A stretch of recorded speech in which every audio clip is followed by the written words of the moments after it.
Orsus Zoktavir, the Butcher, or Khardov, Khador warcaster. Zoktavir is a force of nature, as wild as Khador itself. Some say his manners and methods are crude and short-sighted, but I ask you, would you deny that he is the personification of victory at any cost? Has he ever failed us? Queen Anya Vanir IX.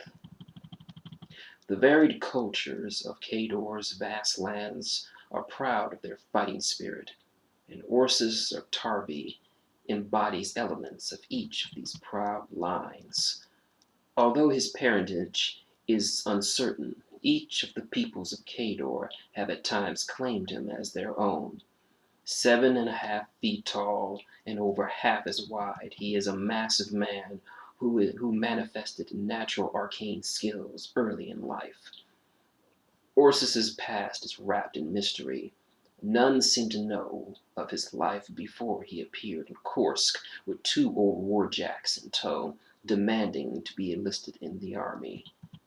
He was sent to the Orgar fortress turned industrial city named Khardov, which would become his only home. Before long, he was given his first command and dispatched to patrol the southern border alongside the 5th Border Legion. He gained notoriety during these patrols in 587 AR, when a village just north of Borsgate Keep announced its withdrawal from Khador to join Ord. Orsus took it upon himself to quote-unquote crush the quote-unquote traitorous rebellion. When a waiting contingent of militiamen tried to parley, Orsus howled and charged. What followed was carnage. Halfway through the slaughter, the Minutemen surrendered, but Orsus kept cutting them down. His accompanying soldiers tried to restrain him, but in a wild rage he turned on his own men and with his massive axe rent every living man into pieces. His fury was boundless. Moments later, a total of 88 warriors were simply dismembered parts strewn about the village square. Those who witnessed the aftermath told of blood so thick in the muddy streets that rats leapt from one body to the next to avoid drowning. The event became known as the Borsgate Massacre. Word spread quickly, earning Orsus the title Butcher of Khardov. The news ultimately reached the ears of the newly crowned Queen Anya Vanir. The pragmatic young queen absolved the warrior of blame, openly condoning his behavior as the reaction of any true patriot. Most of her commanders guessed at the queen's true intent.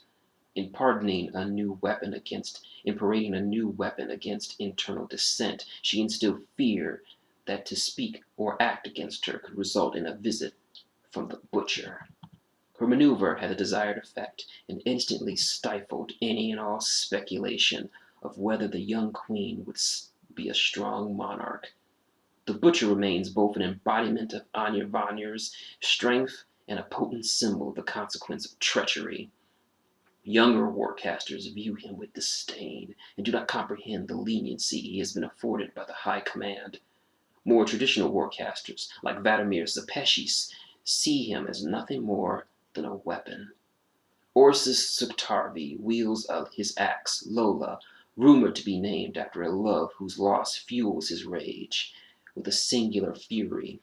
He wears a modified steam-powered armor that was shaped from the hull of a warjack to suit his frame by loyal battle mechanics once in his service. In his protective casing, the Butcher is a force of destruction, a one-man wrecking crew. Soldiers across Western Emerald cannot forget the image of the axe-wielding giant from their nightmares. A man become a living personification of warfare and bloodshed.